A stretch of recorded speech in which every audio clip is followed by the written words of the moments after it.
Well, hello everybody and welcome along to our first of two races of the weekend from Miami, Florida. The earlier inclement weather has cleared and we're left with a rather lovely day, actually. Wherever you're joining us in the world, live in sound and vision, good to have your company. My name's John Hindhaugh in the IMSA Global Broadcast Centre, and joining me is our voice of Porsche, and that, of course, is Peter Mackay. Hello, Peter. Excited? Ready for this one? Raring to go, John. Yes, and big news as well with our previous provisional race brew pole sits are being sent to the back of the grid. We'll get into it in the moment. Big news.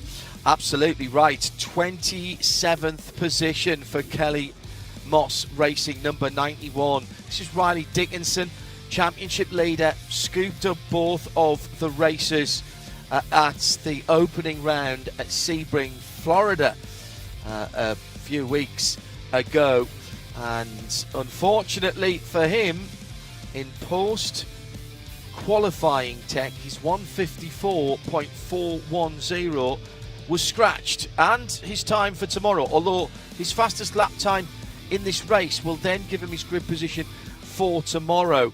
His car was not within technical compliance. There was a part there that wasn't within the what's called the homologation, which is effectively the mandated specification of all the cars. And it's double trouble for Kelly Moss, I'm afraid, because also the man who was at the head of the Masters as well has also lost his times. That was a ride height infraction for Todd Parriott in the Kelly Moss number 13 car. So he'll start in 28th and Riley Dickinson will start in 27th position. Bad news for the championship favourite. Great news for us, because we will have to keep our eyes very much on that number 91 car as it comes through the field, as I'm sure it will. So that leaves, from the front of the field, Jimmy Libre on pole position for ACI Motorsports, with Ryan Yardley for Top Racing sitting in beside him. On the second row, it's Yves Baltas, one of the pro drivers from ACI Motorsports in the 15, and Aaron Johnson in that dark red number 24 in fourth. Matthias Leitz for Nola Sport is in fifth position, on the third row of the grid, with Zach Vanier from JDX Racing alongside him. On row number 4, it's Tyler Maxson on the inside for Top Racing, and Michael Di Casada for Allegra Motorsport. The top 10 made up by Michael McCann for JDX Racing, and alongside him is Paul Bacchus. I'm quickly going to run down the other pole sitters as we're on the formation lap behind what is a very nice Porsche 911 Carrera safety car. It's Marco Cironi just outside the top dozen in 14th position for Pro-Am, and that leaves in the Masters category. If I scroll down, and that's interesting, we are missing the other Masters. Scott Blind, of course it is, in the lead position for the Masters category. 27 cars are on the grid. This is again a time certain race of 40 minutes, and the drivers have been warned about corner cutting on the inside apex, so effectively short-cutting the corners. You have to leave some part of your Yokohama tyres on the red and white curb.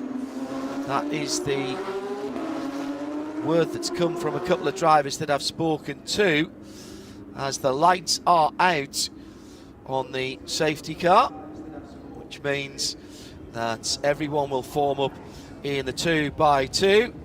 Still smiles down from Victoria Thomas, one of the team principals and owners at Kelly Moss Racing, although they will be scratching their head. They are a very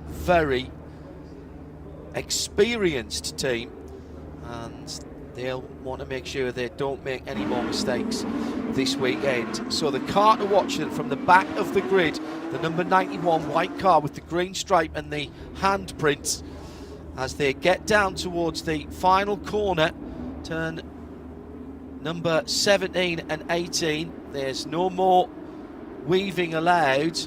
Actually, you've got to keep a standard speed as well.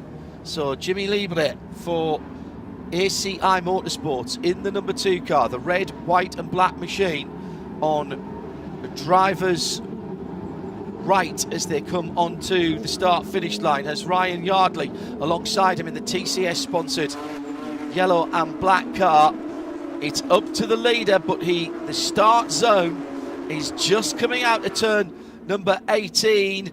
Roundabout now is where it starts, but it's up to the leader. You can see that he's trying to keep it as slow as possible as the front of the number 2 ACI car is porpoising up and down. He wants to make the run to the first corner as short as possible for all of his competitors. This is going to be a real bun fight down into turn 1. You're not allowed to brake before the line.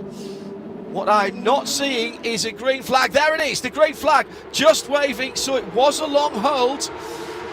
40 minutes on the clock, and immediately down the inside, Yves Bottas having a little look, and the green car goes through, and behind there's the almost inevitable coming together, but only one car caught up in it. Yves Bottas in the green and white car made an absolutely storming start and leads from the pole sitter Libre in second.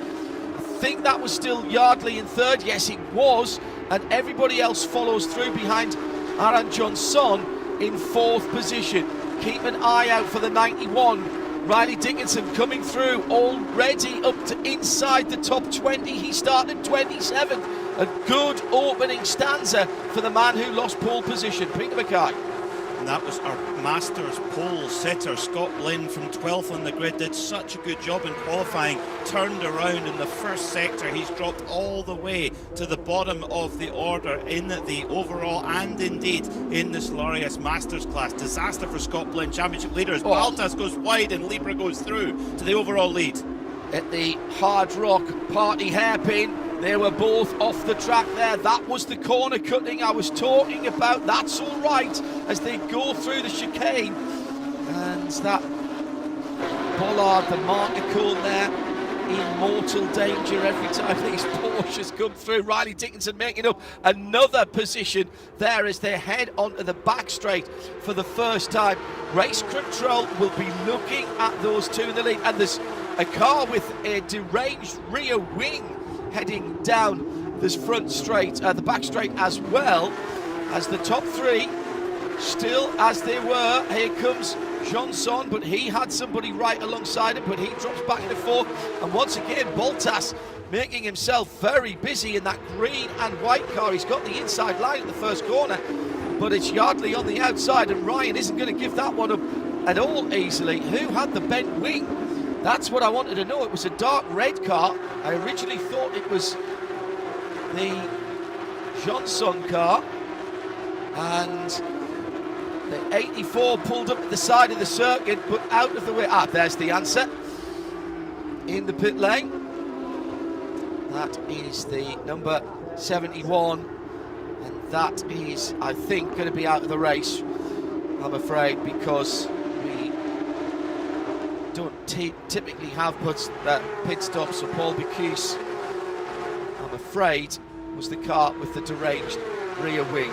Libre back to the front, reclaims top spot, having lost it from pole position briefly on that first lap, Peter, and immediately he's beginning to stretch his legs. It's brilliant racecraft from Jimmy Libre, as well as Bottas and Yardley battling over second, and all while they're doing that, it's allowing Libre to break away. This is really a redemption story for Jimmy Libre. He had an opportunity to score a great result last year and actually crashed in an incident with Gus Burton in the first race last year. This really is redemption for him if he can do that. This is a hugely important race for him, the driver from the Dominican Republic, and what he didn't want to see is the white Carrera 911 Porsche coming out to take control of the field, and I would imagine this is because of Marco Chirone's stricken machine.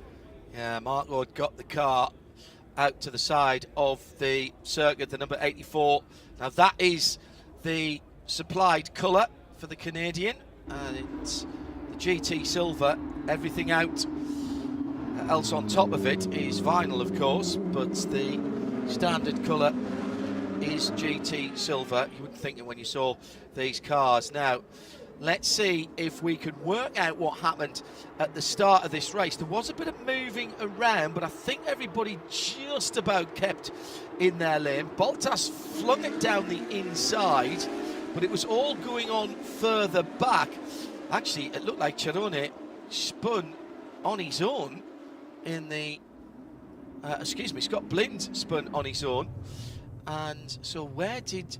Chirone down the inside on Scott Blind, spins the 45 car around, and damage, I'm going to say, to the left front steering arm of the Canadian's car.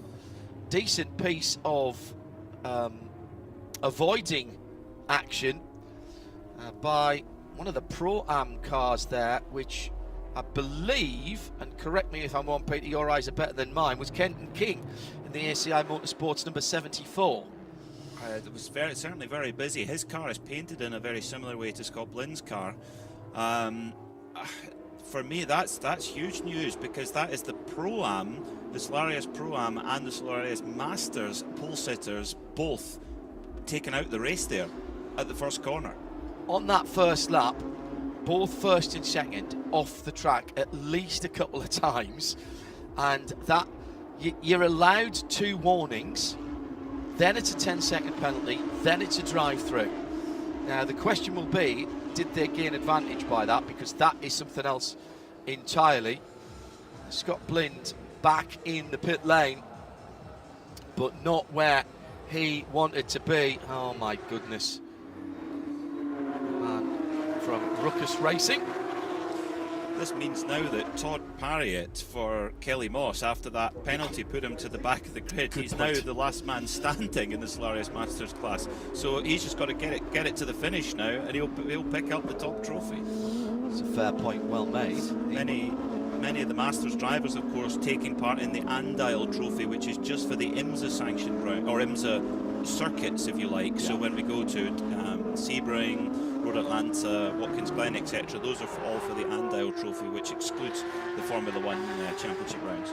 I have known Marco Chirone for quite a long time. I have handed him trophies at the end of season. He is a doughty competitor. I don't think I've seen him more stony-faced than he is at the side of the track at the moment. He is, I think it would be one of the understatements of the 2025 racing season so far to say he's not best pleased at the moment. No, I don't think him or Marco Chirone or Scott Blind are very pleased. No. Just that there's so much preparation goes into this, and we discussed this on our preview in Midweek Motorsport, that a lot of the drivers, this is the race where they bring a lot of their partners, a lot of their friends, family, and that brings a pressure in itself, but it also brings an expectation too. So that, neither driver wanting that to happen. They will be desperate to make amends tomorrow. Now, one other thing that we've got to keep an eye on for Todd Parriott and indeed for Riley Dickinson, and Dickinson, by the way, up to 14th position. He won't mind a couple of laps of the Porsche safety car, but he'll want to get racing as quickly as he can. That's true, yes. Every racing lap that's taken away is an opportunity taken away. So yes, but they have closed the field up, Peter. That's a good sign. That's a good sign. Yeah, which means, but if he's behind the safety car, he can't pass. Whereas when we're green, of course, he can. So as much as you'd like to see the Porsche Carrera at other times, now probably not. And actually, funny enough, at Patrick Long's Air Water Porsche car show last weekend, Porsche announced another very special safety car, which will be part of the IMSA WeatherTech Championship next week.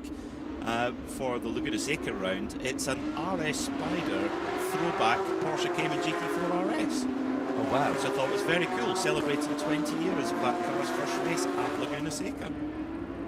It gives me the opportunity to ask Peter when the definitive history of the RS Spider that you have researched, written and put together, when that book is going to see the light of day. Well, this year would be a good year to do it, wouldn't it? Yeah, it's all ready to go. Excellent. Good stuff. Safety car lights are out, so we're going to have somewhere close to 30 minutes if we can get back to green and stay green.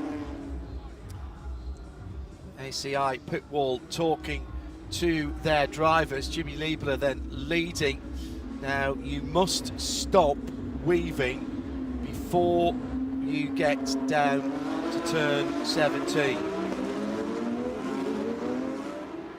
We'll see the Carrera pull away any second now, with the lights being extinguished pretty early on the lap, but just, in fact, actually the lights have gone off very early indeed, because that's still halfway around the lap, isn't it? That's right. To turn 11. Just coming to turn 11, that's right. And so that will mean Jimmy Liebler will be looking after the field pretty soon, you'd imagine. Very cool to see on the ACI Motorsports pit wall. Gus Burton, former driver in this class, has progressed up to the Porsche Mobil 1 Super Cup. He's there coaching the ACI Motorsports driver. He'll be busy because there's plenty of them. He must have a channel for each of them. Yeah, he hasn't got enough. He hasn't got enough ears for all these drivers. So we're going to have in the region of 26, 27 minutes maybe to go, maybe a little more than that. So the safety car with lights out is still pacing the field, but effectively, now that it is on the back straight, and it is on the back straight, the Qatar Airways signage on driver's left will become DHL about now. There it is. And the safety car has taken off. So Jimmy Liebler now in that red, white and black ACI Motorsports car has Yves Baltas behind him. Baltas, his ACI Motorsport teammate. Then Ryan Yardley for Top Racing in third position. Aaron Johnson in that dark red number 24 is next up for Kelly Moss Racing, and behind him Tyler Maxon's made a decent start. He started in 7th in the Top Racing car, number 77. The top 6 made up with Michael McCann in the number 8 machine, who's also picked his way through the carnage. And we are back racing, 28.5 minutes to go. Time positive race, so this is not laps, it's time. Side by side for the lead. Now down through these opening corners, all about trying to get the rhythm. Riley Dickinson up on the curb, trying to make up another position. He's knocking on the door of the top 10 already, and he wants the race, I would think, clean from here. Ashley Freiberg's in the top 10 as well in the number 22 Kelly Moss Racing car, Peter.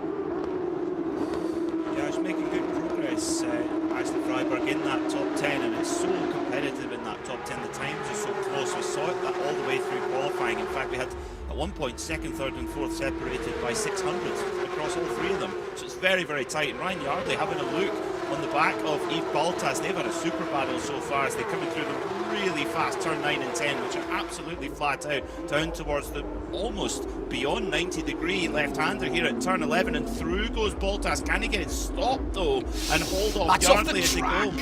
Oh, I this think is like he's off watching the a NASCAR road course race. I think he's off the track for, that's the second time, 2 warnings, and he might be really playing with fire.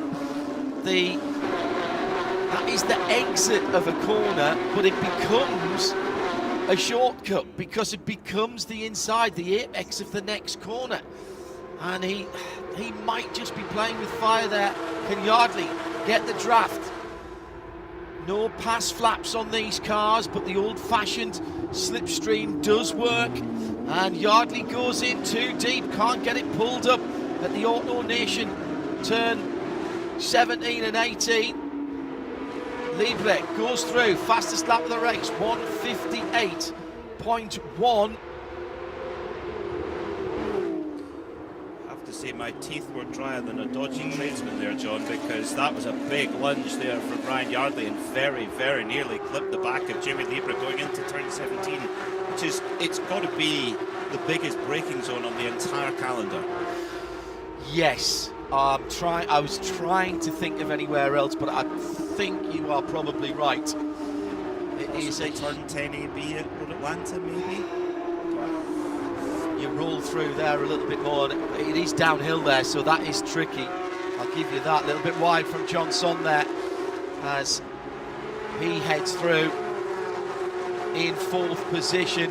Riley Dickinson now in the top 10. That is a very unhappy Canadian driver heading into the pit lane. His day's done. Redemption tomorrow, question mark.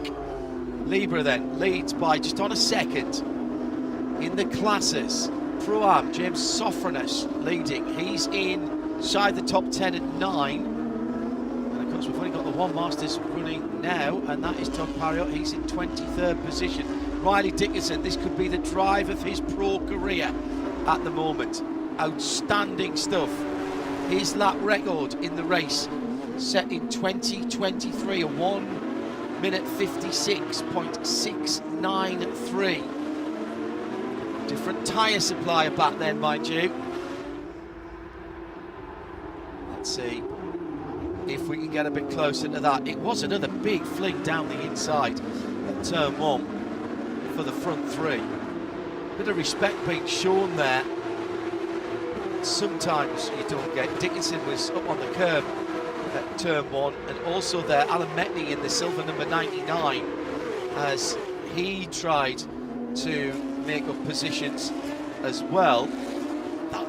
That green car was off the track there, wasn't it? Baltas there at turn 11 into 12. It's certainly right at the edges. Ashley Freiberg had a problem also at turn 11, so it's been a pinch point for sure. That's another big braking zone into there. Because it's just flat out from turn 8 all the way through 9, 10, and then you're turning back on yourself virtually at 11. She was inside the top 10, and she spoke to Ashley at the start, just before the start of the season. She was targeting top 5 results this season, and she'll be disappointed with that. May have been she got a little tap on that. We'll see if we can find out. 1:58.0. There is a 57.8 in there if you nail all the best sectors together, but at the moment Jimmy Libre is pulling just slightly away.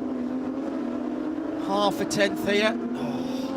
Another problem, I'm afraid, and this again is that car. Well, I didn't expect to see that car back out actually, which is the car that lost its rear wing earlier on. Yeah, Paul McKee's JDX racing car, but the JDX guys don't know the meaning of the words give up. Certainly not in their lexicon. Harrison Bricks and Jeremy Dale. And Zebra Cook in the pit lane as well. It's another one of our female drivers here. So attrition is becoming a part of this 40-minute race. We're just coming down to half distance, 22 and a half to go. Libre now has got more than a second's lead. And where is Riley Dickinson? Still sitting behind James Sofronis in 10th position. Sofronis leading the Pro-Am in 9th. The battle's all at the sharp end of the field at the moment, Peter, with Michael McCann just ahead of the blue and yellow car of Tyler Maxson. That's Matthias Leitz behind him as well. And then Carlos de Quesada, Michael de Quesada, excuse me, in the 11 car, sitting right in behind him. Home race as well well for the De Quesada family too. Indeed so. So this is huge. Michael was so impressive at Sebring. He really was a surprise package for me, and he's looking to put together a proper championship campaign. But also watch out for the rookie championship led by Aaron Johnson at the moment in fourth. He leads the points. He did have Tyler Maxson right behind him, but they've actually been split up by Michael McCann, who got through into fifth position there. And Johnson, a driver we know well in the IMSA paddock from the Mazda MX-5 Cup, moving up to Porsches. And this, like I said earlier on in qualifying show, this is his first ever F1 event he has ever attended. So what an experience for that young driver. Yeah, what an experience. Now we've got I told you that Bollard was in danger coming through the complex onto the back straight, 11, 12, 13, 14, 15, 16. And who was it who took it this time? Yep, it's the Nola Sport car of Matheus Leist, the man from Brazil, in the Crescent Power System supported machine, and that red and white plastic Bollard. You don't want that anyway. It's pretty lightweight. I was just about to say it. However, the worrying thing is landing on the mounting for it, which several cars have been doing, and that is track limits there, and that will get pulled. Double yellows. We've brought the safety car out. That will be debris on the track, I believe. I wonder if they want to reapply that cone, because it's not the first time this weekend, and it won't be the last that it's been removed. So I think the race control would rather have it there to try and almost police the track limits a little bit, and of course the danger of having a bollard on the racing line is as well. That can't happen. That wasn't what Jimmy Lieber wanted, because he was getting in such a good rhythm, and every time, of course, that opening corner, the way that this circuit's been designed, it's a really good design of circuit actually. Going into turn one, that sharp right-hander, every single time we get a restart, that gives Yves Baltas and indeed Ryan Yardley the opportunity to try and snap straight back and actually pick the pocket of Jimmy Lieber in the lead. Yeah, the bollard has been retrieved by our intrepid marshals in orange, and thank you to all of our volunteers, whether you're trackside on the flag stands or whether you've been helping people park the cars, check the tickets or whatever. It takes a village to run a race event like this. On the hospitality workers as well. Good friend of ours at IMSA Radio and IMSA TV, Danielle Crespo, is at the circuits looking after some very important guests this weekend. And there'll be plenty of people having a good party around the environs in the next few hours, and then back again tomorrow for another helping of top class motor racing. Bring you the Porsche Carrera Cup North America race live again a little earlier in the day, a lot earlier in the day tomorrow, before all of the Grand Prix action. This is quite incredible to see Riley Dick, despite having a couple of safety car interventions, Riley Dickinson from 27th on the grid to 9th so far. And I don't think he's finished yet. No, neither do I. Left on the clock. I think the key pass that he's just made there is on James Sofranis. It was a pass for overall position, didn't affect either of them in their own classes. I suspect that James Sofranis might not have been defending as hard as he really needs to there. Although, I'll take that back, because whilst Riley was behind him, he had a bit of cover behind him from the next Pro-Am car back, which is JP Martinez, who burst onto the scene for ACI Motorsports and was right at the very front of the field and led the championship as we came out of Sebring. So, what do you reckon, Peter? We're going green coming up. Jimmy Lieber has done pretty good work, but we know how late on the brakes that Yves Baltas can be in that green car in second place. The Pro cars with the bright red-orange around their number squares, with the red crosses on their LED lights and the red shade bands as well. Green for the Pro-Am. in those same places. So it's down to Jimmy now. Comes into the final corner, stays all the way across to the right. Outside Yokohama's on the red and white curb. He's still holding, coming into the restart zone. Just coming out of turn 18 about now. And he goes straight away, and Baltas has anticipated that, and so has Yardley in third position. This is going to be a real scrap down towards turn 1. And Libra goes defensively to the inside. Can he hold on to it? He can't. He's outbraked himself, and he's handed the lead to Baltas. Almost handed second to Yardley. Well, Yardley's got a bit of hip and shoulder going into the pole sitter there, and through the inside. Aran Johnson in the number 24 car, 3 Porsches wide there. And this is great news for Riley Dickinson, because this is holding everybody up ahead of them. And it's also great news for Yves Baltas, who has just driven up the road, and they're still 2 and 3 wide as they're heading up towards the first bit of straight, longish straight that we're going to get as they head down towards turn 11. Peter, what a start. Oh, but what a disaster for Jimmy Libra. That is the last thing he wanted, and Baltas is breaking away at the front of the field as Libra is under attack from all angles. From Michael De Quesada's in there as well, as is Aran Johnson, bringing his Mazda MX-5 Cup experiences. De Quesada up the inside of Libra. Oh, Libra down to 6th position, is that now? And he's under attack from Riley Dickinson now. Yeah, Dickinson right there in the number 91, and again cars going wide.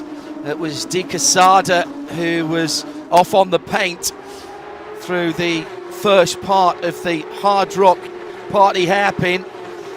That's turns 11, 12, 13. Now, there's Dickinson answer right alongside Michael McCann. And it's... this is the last of the late breakers, and it's still 3 wide. He might make 2 for 1 here, and he has made 2 for 1 down the inside. What's that? 6th? 5th? I think that might be 6th. It is 6th for Riley Dickinson as they cross the line. That's incredible from the back of the grid. And also, of course, every time he does another quickest lap, his own quickest lap, then that improves his position on the grid for tomorrow, because all of his times were scratched. The car was not inside the technical regulations after qualifying. Should have started on pole position. We're seeing the best of Riley Dickinson here, fighting his way through the field. But he made a mistake there going into turn 2-3, and that allowed Tyler Maxson to get back. So Tyler Maxson has gone back up into 6th position there. It's a great move from Tyler Maxson. A little mistake from Dickinson, and he took the opportunity as Libra's fighting back, and oh dear, fighting back a little bit too hard into the rear quarter panel of Ryan Yardley, who's spun around, and that is at turn 8. Yeah. Oh, and he's gone falling right down the order. But he is going to get the car going, so we'll stay green. Yves Baltas is not in the picture at the moment. He's 2 seconds up the road, and it's Libra defending for all he can from Johnson in the darker red brown coloured car. Off the track again from Libra. Oh my goodness, these must be stacking up. We'll have to wait to see if there are any warnings coming through from race control.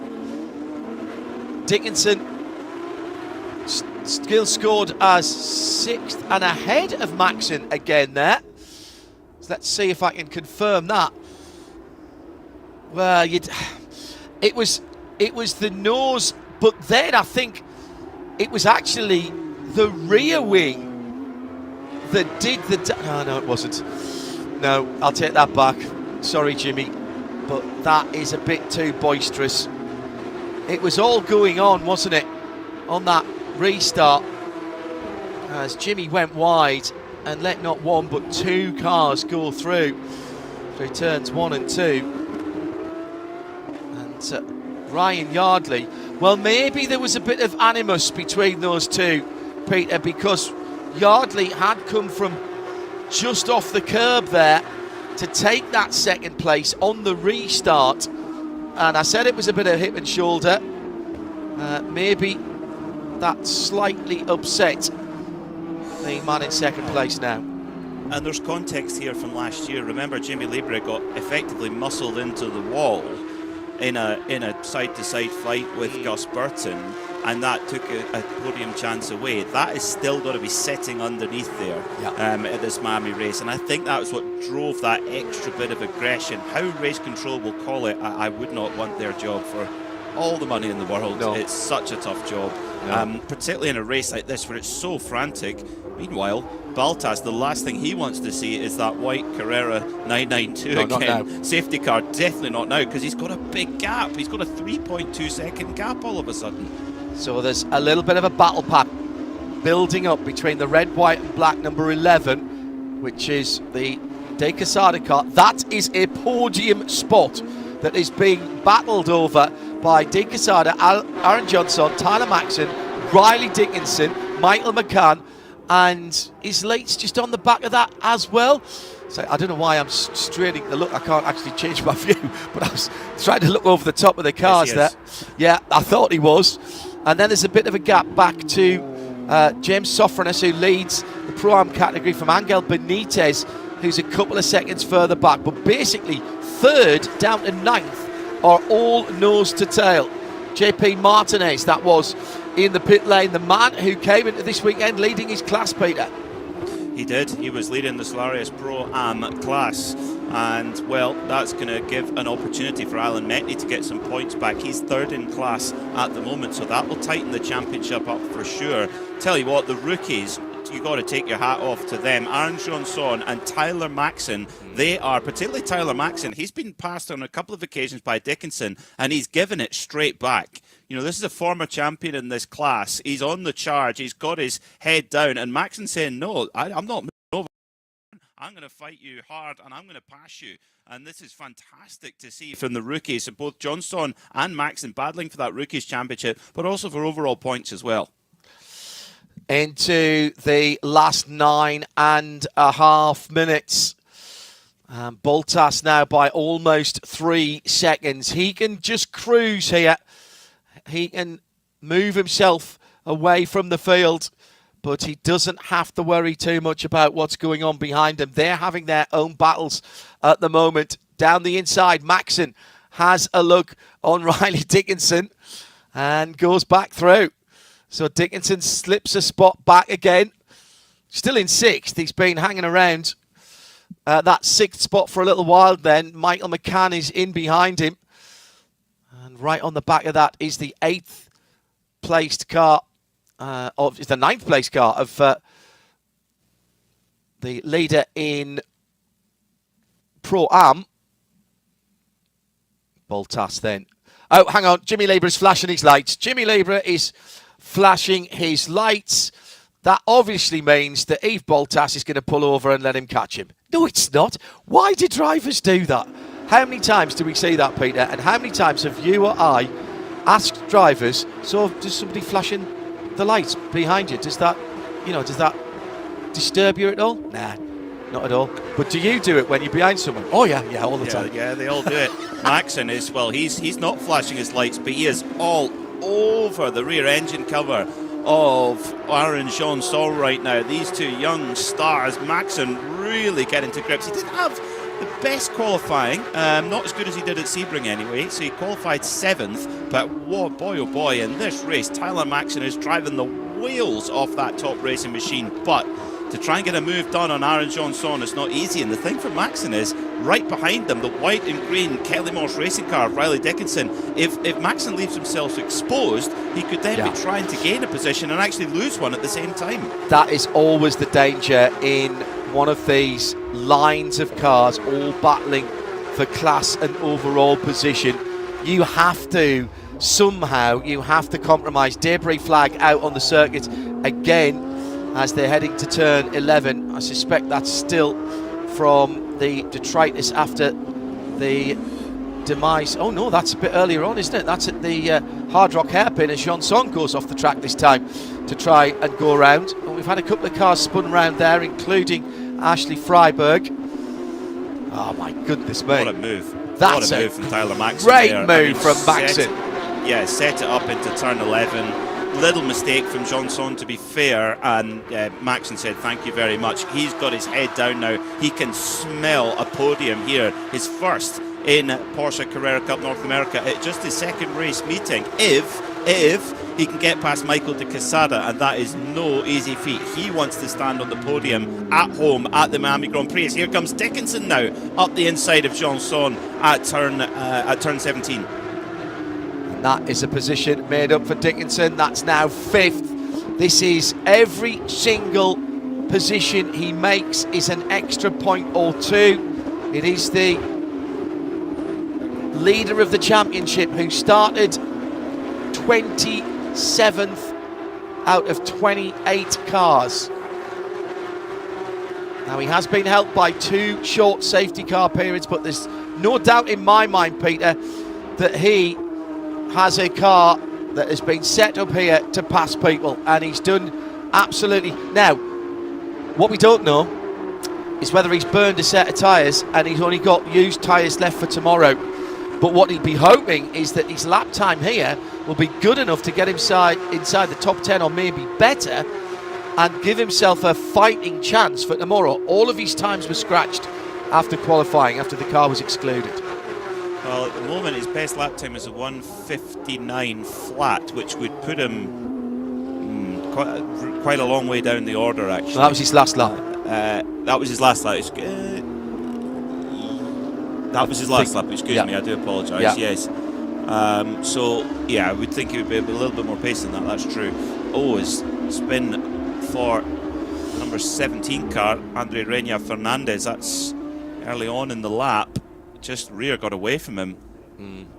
Right in front of Ryan Yardley, running down at the moment in that was 16th place. Yeah, 16th and 17th position. And does well not to hit the wall. Remember to reverse the lock. Down towards the last 5 minutes here, Peter, and the question on everybody's lips is, can Riley Dickinson get on the pole position, get on the podium here? He's got a couple of seconds to make up to the Tyler Maxon car that is now in 3rd spot. So it's Baltas, De Quesada, Maxon, Dickinson, Libra, Johnson, Michael McCann, Matthias Leeds, James Sofranas leads Pro-Am. Angel Benitez in 2nd has dropped away a little bit there, so Sofranas nailed on now for the Pro-Am victory. Look at Riley Dickinson's just set his personal best last time by a 1:58.3, and that will put him at the moment sort of back end of the top 10 for tomorrow's race, starting on the grid. So I think if he gets inside the top 8, maybe, I think he'd be happy with top 10. I think he'd be very happy on the first 3 rows of the grid. But on the performance we've seen here, Peter, he could start 15th and win the race, couldn't he? We've lost Jimmy Libre. Jimmy Libre is... He's dropping. He's dropping big time. So that puts De Quesada up to 2nd, Maxon up onto the podium, and he's got Dickinson on his gearbox. So if he can hold off the former champion, Tyler Maxon, as a rookie, could be climbing the podium here at the Miami Grand Prix with 3 minutes and 15 seconds to go, but has to hold off Dickinson. But what's happened to Libre? Well, that was the lap before, because when I did the rundown, Maxon was already in 3rd position.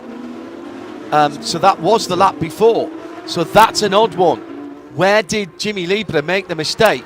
I'm just making sure that is actually the running order, and he hasn't had a penalty for track limits that's been applied. No, that is the way they stand on track at the moment. So where's Jimmy's car? He should be sitting. Well, he scored ahead of Aaron Johnson, but he's certainly not ahead of Aaron Johnson. No, I think he's dropped behind Michael McCann and Matthias Leeds, hasn't he? And James Sofranas. The car's not in that line at all. No, he's dropping down the order. I think he may have at stopped. The moment he's stopped, yes, by the looks of things. He's dropping down the order right now. So something has happened to Jimmy Libre. Oh dear. This had so much promise. He had the really strong pace. Just the race has really conspired against him. Poor old Jimmy Libre. He'll be back tomorrow, though. He had 2 good qualifying times, so he'll be back to fight. Well, well, well. What a race of incident, accident, controversy, attrition. About the only thing we haven't had is a plague of frogs at the moment. Not we typical. had weather for them earlier. Well, we did. That is very true. Not typical in these area. Bottas, by the way, now 7 seconds up the road. We just don't see this in Porsche Carrera Cup North America.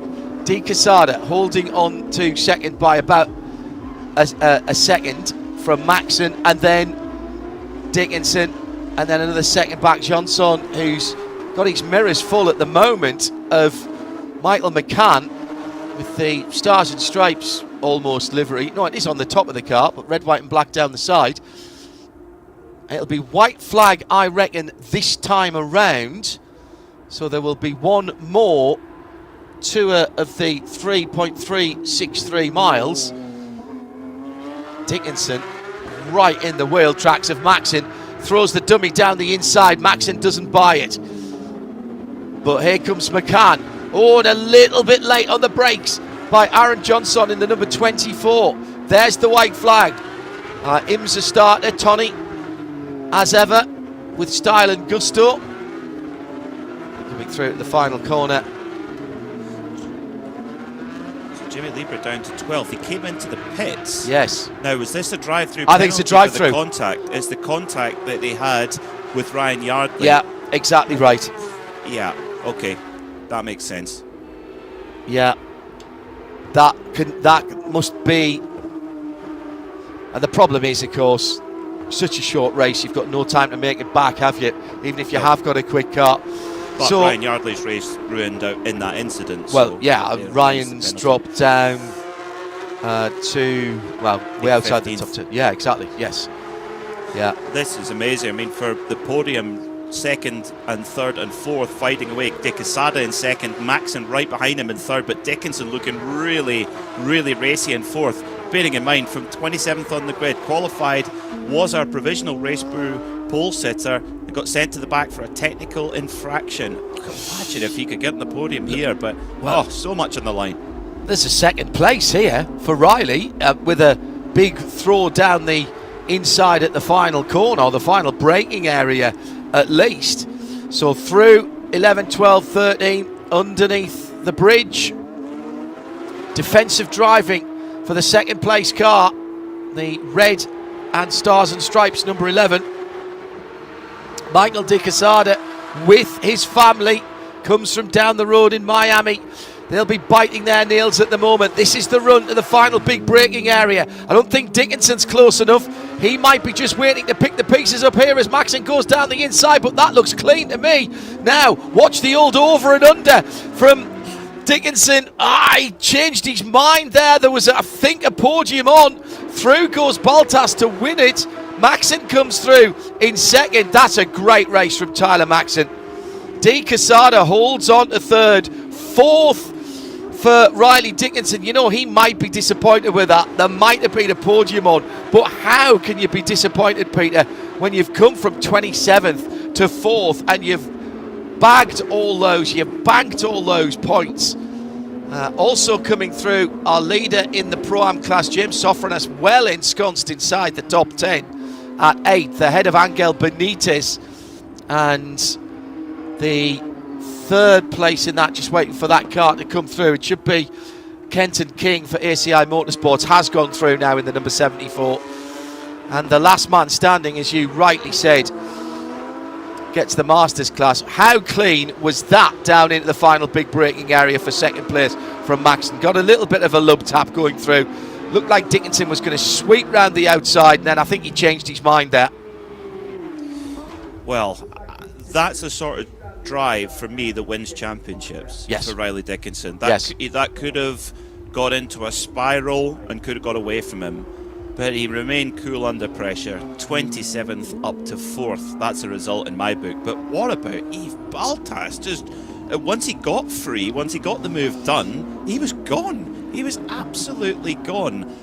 Then you look at Tyler Maxson, a rookie in this class, 7th on the grid, up to 2nd. What more can you say about that young man? And Michael De Quesada, all of a sudden, he's going to be right in the thick end for the fight of the championship. He came into this round 3rd. Ryan Yardley was 12 points ahead. Well, that's gone. So he's up there at the sharp end. How many storylines do you want? And it's just the first race of the weekend. And it's closed the championship battle in Pro up, as you rightly say. Yves Baltas dicing with track limits. I'm sure that car off the track a couple or 3 times that we saw, we didn't see the race control messages giving him any kind of warning. Just making sure that his ride height and weight is going to be all right, picking up a little bit of the marbles, the discarded rubber from the Yokohama tyres. Yes, and also a storyline, but not of a positive nature, for the man who started on pole position with Jimmy Libra, a man from the Dominican Republic, in ACI Motorsport, battling for the lead. 2 safety cars in that, which closed the field up a little bit, which makes it even more remarkable, actually, that it was a 6+ second lead. Yves Baltas was easing off towards the end, but Jimmy Libra, he must be kicking himself. Restarted, went long, and that was the start of his problems. Bit of a bump and barging match with Ryan Yardley, and then when he went after it for seconds, turned Yardley around and got the drive-through penalty. But Yves Baltas for ACI Motorsports takes the victory in the lime green machine. What a performance. I mean, that's stunning. Fully deserved the winner Maxson, of the ExxonMobil Pro class. Oh, you mentioned Tyler Maxson as a rookie in this class, but he's got plenty of racing experience, and he used it all there. He's come up through other single manufacturer formula where close racing is de rigueur, and he proved there that he wasn't frightened to get up close and personal with former champions and, you know, front runners from several years' experience in this championship. Everyone, nobody was safe against Tyler Maxson in that race. And you know, when I looked at his qualifying run, 7th is by no means a disaster at all, but it was just a little bit off what we saw at Sebring. I thought, okay, he's never raced here before, and well, what a change. I mean, in this first race, and he'll go into tomorrow brimming with confidence. He'll be on cloud 9. Think of all the partners who'll be here, friends and family, all wanting to take up the Miami Grand Prix experience, and to do that in this arena, what a day for that young man. So the cars heading back to the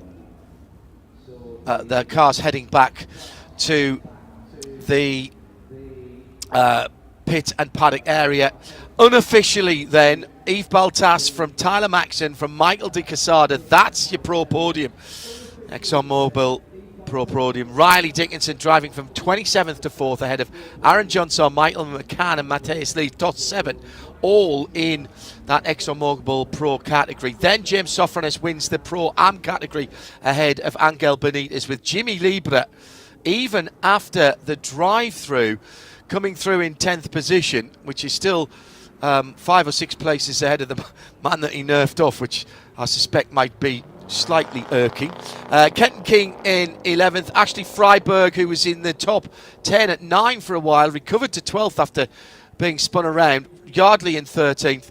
Then Juan Pablo Vega. Alan Bettany getting some points and closing the gap on the leader in the Pro-Am category.